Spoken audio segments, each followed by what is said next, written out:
Mexico Memorial Airport.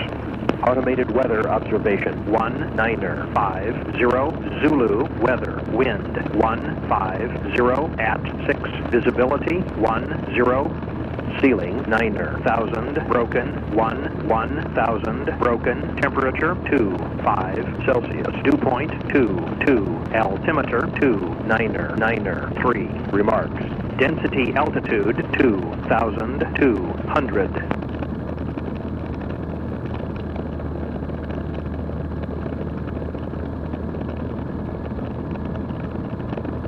All right, folks, I'm Sebastien. Hi, guys, I'm Roger. And we're here in Roger's little 701 here. Yeah, I get to go up in it again.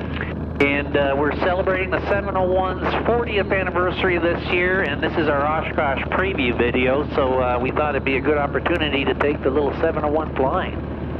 Yeah, and it's not 40 years old, but it's since '98, so it's getting close. It nearly is, isn't it? Hey, Mexico, traffic experimental 6128 Quebec is back taxiing 18 Mexico. And I guess it's a sign that we're all getting older when something that's 30 years old isn't that old anymore. Right. But, you know, it's what I love about your airplane here is that you really haven't done anything for, how many years is it? 28 years? Going on 28 years? All the basic steam gauges. And it's still a very relevant little airplane. It's got the Rotax 912 ULS engine, and we did upgrade that from the original 912, right? Correct. But other than that, it's still pretty much an original 701 and a great little airplane. Very, very capable and then more importantly, I think it's a whole lot of fun to fly. So we'll treat this like we normally do with these little demo flights. I'll let Roger talk about the engine warm-up and the takeoff, and then once we're airborne, we'll talk a little bit about upcoming Oshkosh. Yeah, so we're going to do just a normal standard run-up like you do most aircraft engines, check both ignitions, controls, you know, fuel, everything like that. So we're going to bring the stick back, add brakes, bring the power up to 4,000 for the Rotax. Let it sit there for a second. We've already warmed up the engine, taxiing from the other hangar to the other hangar. Bring it to the right, let it sit there. Go back to both. Go to the left. To both. Looks good. Controls clear and free. And we do have the new Flaperon rubber cubes design. We've incorporated, so we're going to lower 1 notch of flaps. We got a total of 3 notches, total of 15 degrees. And check our instruments, water temp, oil pressure. Everything looks good. We've got fuel on, and we got fuel in the tanks, doors locked secure, and seat belts. So we're ready. Let's go. And we're going to do, you know, every takeoff in the 701 is a short takeoff, and you know, we can just, you know, not even try and probably get 100 feet. If we try hard, it's 90 feet. So it's I know. You know, it's like, do you really want to try that harder? Which it really doesn't make a difference. So it's just fun. It's a great little airplane. And we got a little bit of crosswind, not much. It looks like about 30 degrees, about 6 miles off, so not a problem. And what I like to do is I'll add the stick all the way back, brakes, ease the power. Yeah, Mexico traffic, Spirit 16128 Quebec, departing runway 18 via southeast departure Mexico. Brakes, release, nose comes up. Now we are density altitude over 2,000 feet. And we're basically right at gross weight right now. We're almost full fuel, you and I. So it is at gross head for 701. So that still took off very quickly. Sure did. Yeah. And again, with these bubble doors, just fantastic visibility. I can be looking straight down at the wheels and the gear. All our gauges look good, safe altitude. And I like resting my arm on my leg and just rotating the wrist. Right. Yeah, the controls are, a lot of people think they're a little sensitive at the beginning, but once you get to know them a little bit, it's so nice because they are, you know, I would say more responsive. It's like a little sports car. Right. You don't need to move your stick. There's no control forces and light movement on it. Right. Really a pleasure to fly. We've got rain over there. Pattern application. Going left downwind. 18. And was that from Mexico traffic? Negative, West Survey. Roger that, thanks. I thought he said Mexico at the beginning, so... Yeah, I got a little storm over there, just a little pop-up. Yeah, nice summer day. Right.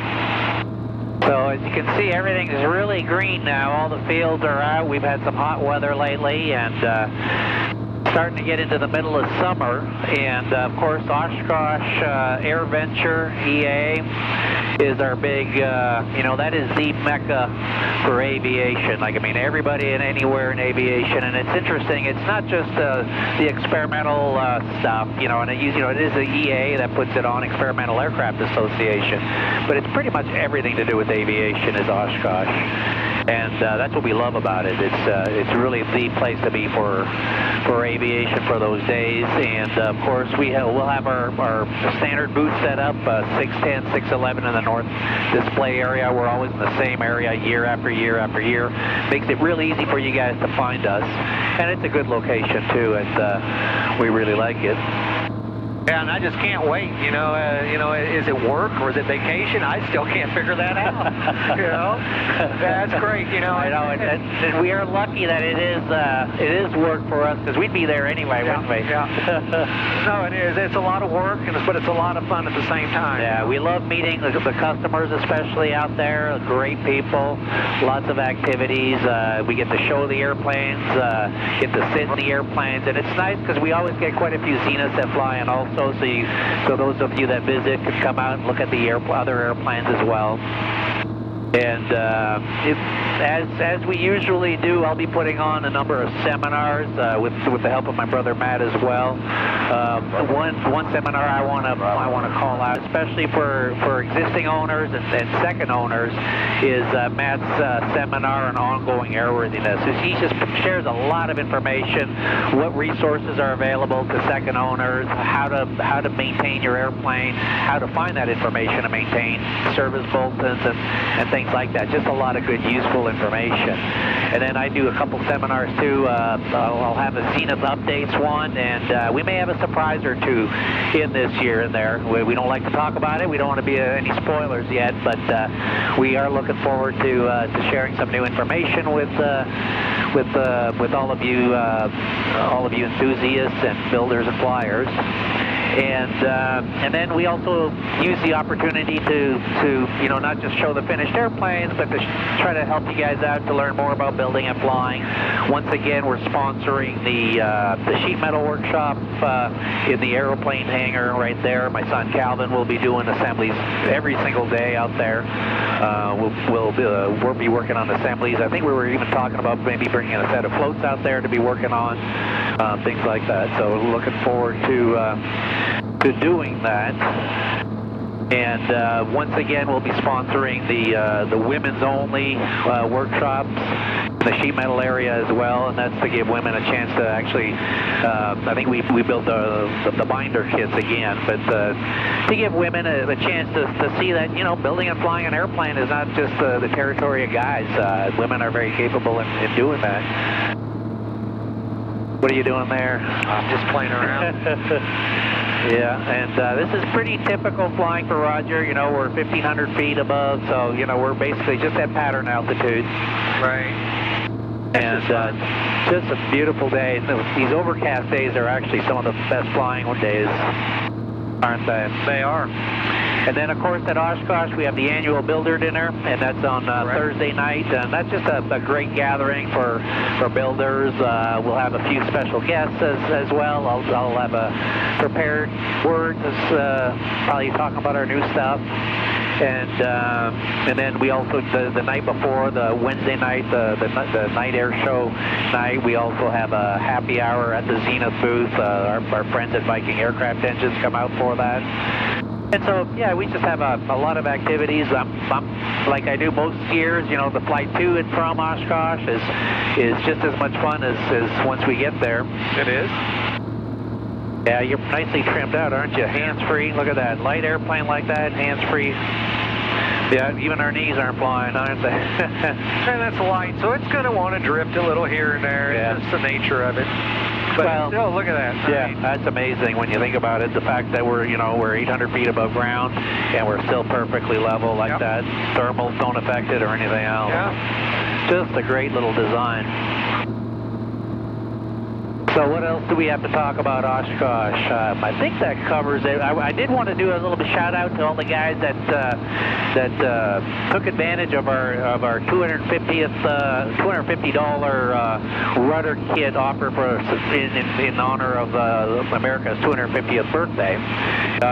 We were overwhelmed by the response, and actually those of you that are still waiting on your rudders, and I think most of you are, they're on their way and so forth. We're getting everything processed, making sure you get the right parts, shipped to the right address, and everything else. But yeah, we did the special offer for rudder starter kits for folks that were kind of on the fence, interested in getting started. And judging from the response, there's a lot of folks are ready to start building, aren't there? Yeah, I just got to prod them a little bit and get moving, start building. Get off that couch.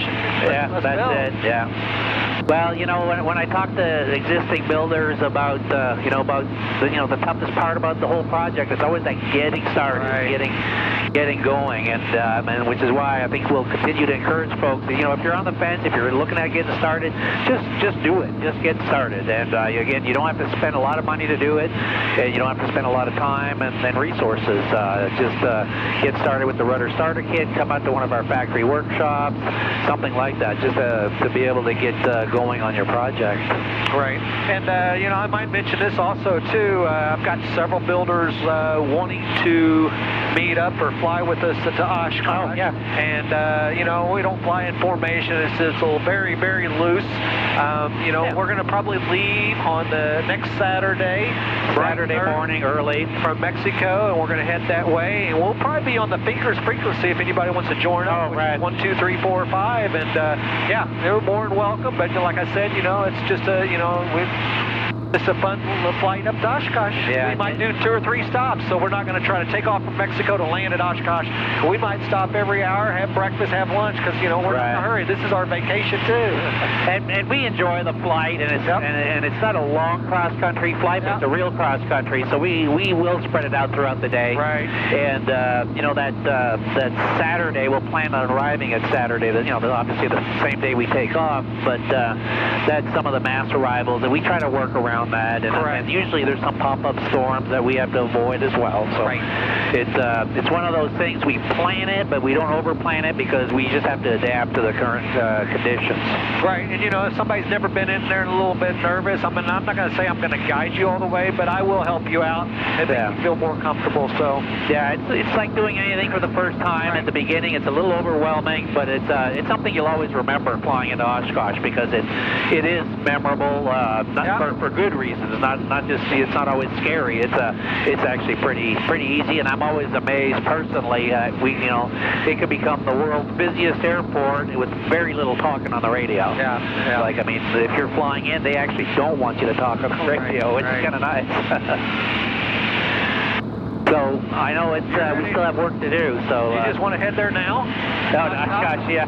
Get a heading and it's tempting, isn't it? Yeah. It is tempting, and I can feel that pull. Well, we've got a lot of things to do before next week, so we better probably head back and. So yeah, we look forward to seeing all of you at Oshkosh. Come out and say hi, even if we've seen you many times or it's your first time. Love to introduce you to the airplanes and the Zenith community. And Mexico traffic, Spermo 6128 Quebec is going to be entering a left downwind for runway 18 Mexico. All right, we got gas undercarriage, mixer prop seatbelts, looks good. And the factory stays open during Oshkosh, so if you're passing through, feel free to drop by. But obviously the planes and Roger will be at Oshkosh. Tech support will suffer a little bit unless you're one of those at Oshkosh. There to be able to have your answers, your questions answered directly by Roger. And according to the windsock, still down 1A.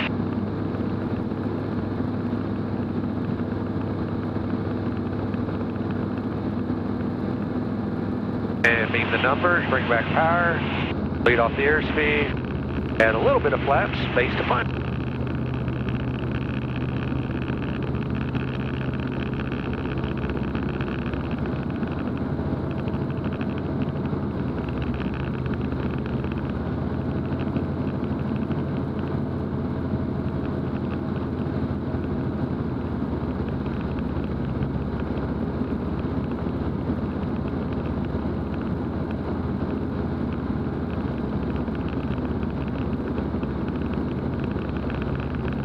Yeah, and I can see why after 40 years this is still a popular little airplane. It really is a fun little design, and I'm so grateful for Dad, Chris Heintz, for developing this airplane. He wouldn't believe it's still that popular. I know.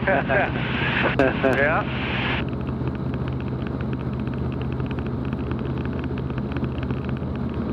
And Mexico traffic, square miles, short final for 18, full stop Mexico.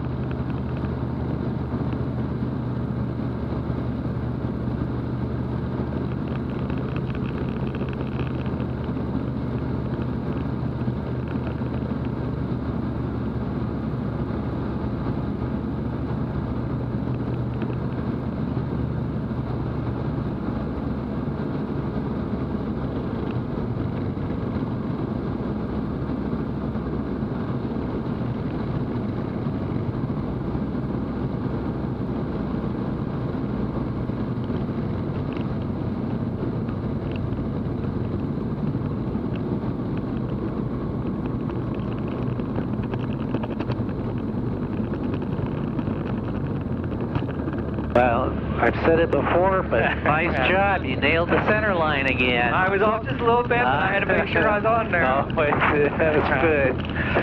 That's a fun little airplane. And it does take you a little bit of time to get used to if you come out of a Cessna, but it's very easy to adapt. It really is. Yeah, well, thanks, Roger. Thanks for the flight, and we'll look forward to seeing many of you at Oshkosh AirVenture. And of course, if you're not going up there, you can still call us anytime, visit us, and learn more about building and flying your own Zenith. See you guys.